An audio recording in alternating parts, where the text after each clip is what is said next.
Selamat malam rekan-rekan, saya Yones Pastio ingin menunjukkan atau memperkenalkan Linux khususnya untuk direktori-direktori yang ada di Linux. Untuk memulainya, mari kita masukkan password dulu. Lalu ini tampilan desktopnya. Untuk tampilan desktop di sini ada folder saya, folder Yones sama recycle bin.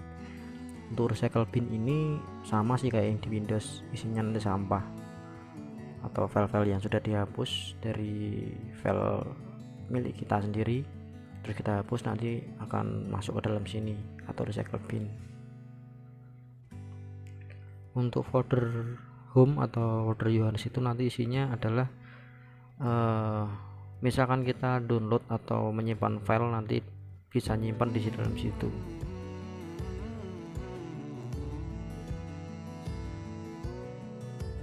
Mari kita coba lihat dalam trash itu ada apa. Oh, masih kosong. Mari kita praktekkan untuk membuktikan kalau file yang delete nanti akan masuk ke dalam trash itu. Kita pilih satu file, terus move to trash, berarti filenya ke delete.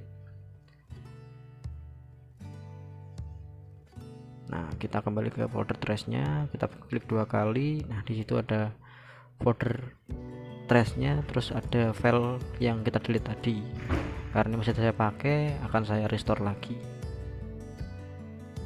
Sebelum melangkah lebih jauh, di sini saya akan menerangkan sedikit mengenai struktur direktori di Linux. Direktori folder di Linux beda dengan Windows, karena jika di Windows itu ada drive C, D, E dan selanjutnya. Terus untuk yang di Linux itu tidak ada, karena Linux itu hanya punya satu induk folder, yaitu folder root atau slash. Mari kita mulai untuk melihat induk direktori pada Linux ini. Di situ bisa dilihat banyak sekali folder-folder yang ada. Tiap folder di situ mempunyai fungsi masing-masing. Folder bin ini berisi file binary atau aplikasi umum yang dipakai oleh user. Folder sbin itu berisi aplikasi khusus yang hanya bisa digunakan oleh user dengan akses root atau administrator. Untuk folder usr, di dalamnya itu berisi file aplikasi Linux yang kamu install, sebagian besar yaitu tersimpan di sini. Untuk folder opt, folder ini gunanya untuk meletakkan aplikasi portable yang dikelola manual oleh user. Folder root di sini digunakan untuk user root atau administrator di Linux. Untuk folder etc ini digunakan untuk menyimpan file konfigurasi atau setting aplikasi dan service. Untuk folder var ini di dalamnya berisi file-file yang bersifat dynamic atau berubah-ubah seperti log aplikasi dan service. Untuk folder boot ini berisi file kernel dan bootloader. Mari kita lihat isi dari folder home. Bisa dilihat filenya itu ada beberapa bagian yang bisa kamu gunakan untuk menyimpan file-file pribadimu. Misalkan ada folder download dan lain-lain. Mari kita ke folder bin dan lihat isinya. Kurang lebih seperti itu isinya. Seperti yang saya jelaskan tadi, folder bin ini berisi file binary atau aplikasi umum yang bisa dipakai oleh setiap user. Kita beralih ke folder boot, isinya seperti itu. Folder boot ini seperti tadi saya jelaskan berisi file-file kernel dan bootloader. Oh ya, saya mau menjelaskan juga soal penambahan port USB, karena ini memakai VirtualBox. Caranya seperti ini. Di situ ada, karena dari awal ini sudah saya tambahkan, maka ini saya coba untuk saya cek dulu, terus nanti akan saya tambahkan ulang supaya untuk memberitahu bagaimana caranya untuk dari awal. Seperti itu. Coba kita simak lagi di video berikut. Jadi setelah USB tadi kita eject, terus USB drive-nya kita lepas dari laptop, terus kita pasang lagi, terus tunggu beberapa saat sampai terbaca oleh PC-nya.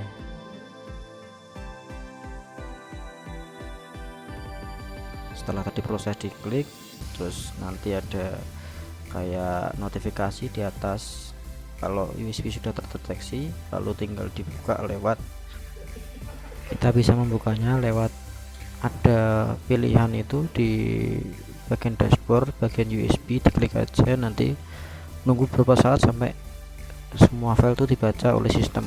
Nanti akan muncul file-file apa saja yang di dalam USB tersebut.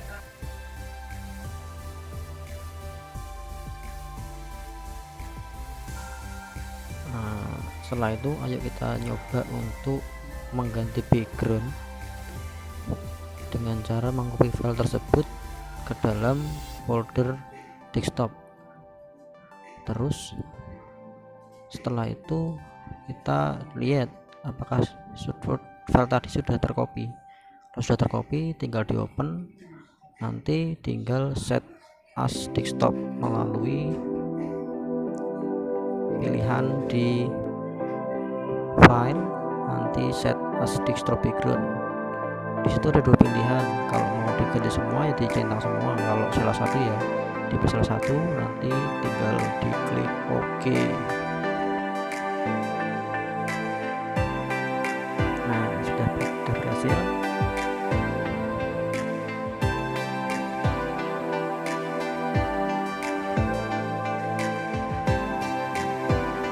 Ini adalah aplikasi yang ada di dalam Linux yang sudah terinstall di dalamnya.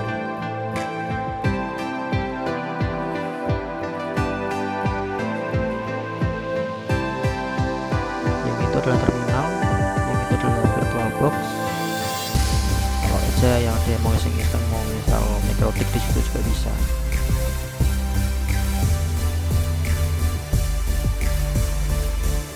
Nah, ini dia VirtualBox dari Linux.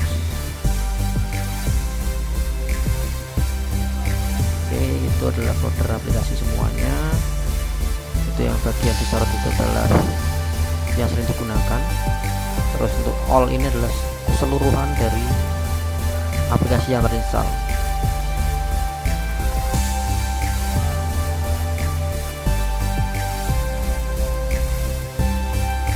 Setelah itu mari kita maju ke bagian setting. Bisa ditonton aja itu, nanti misalkan ada yang bingung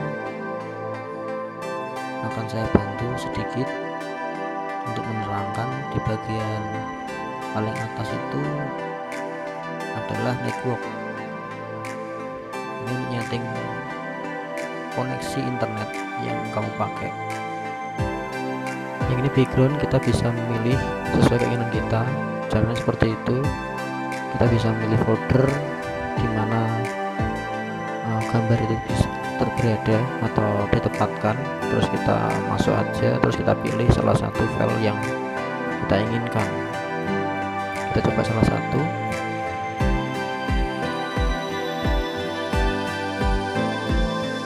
Oke, kita pilih satu ini. Ini lagi memasang MikroTik ini di atap kerjaan saya. Oke,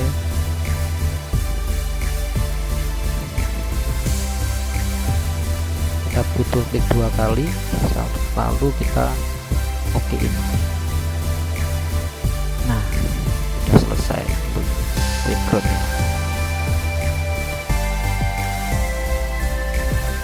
Selanjutnya ada appearance, ini untuk tema di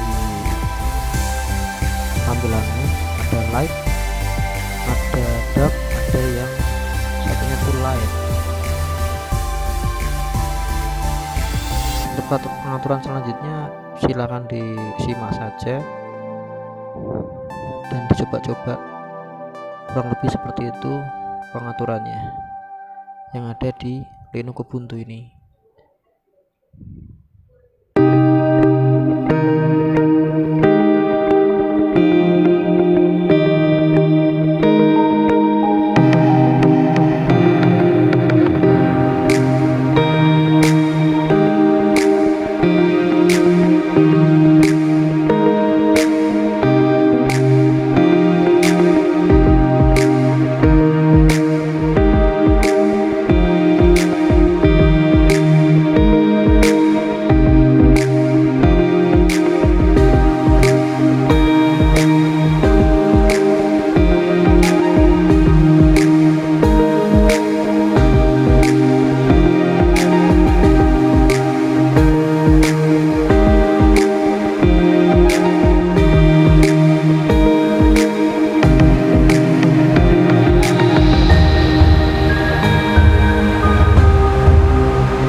Dan tidak lupa cara mematikannya seperti ini, pencet power off, lalu nunggu ada pop up, lalu pilih power off, maka akan terjadi shutdown dan VirtualBox sudah bisa di close. Terima kasih.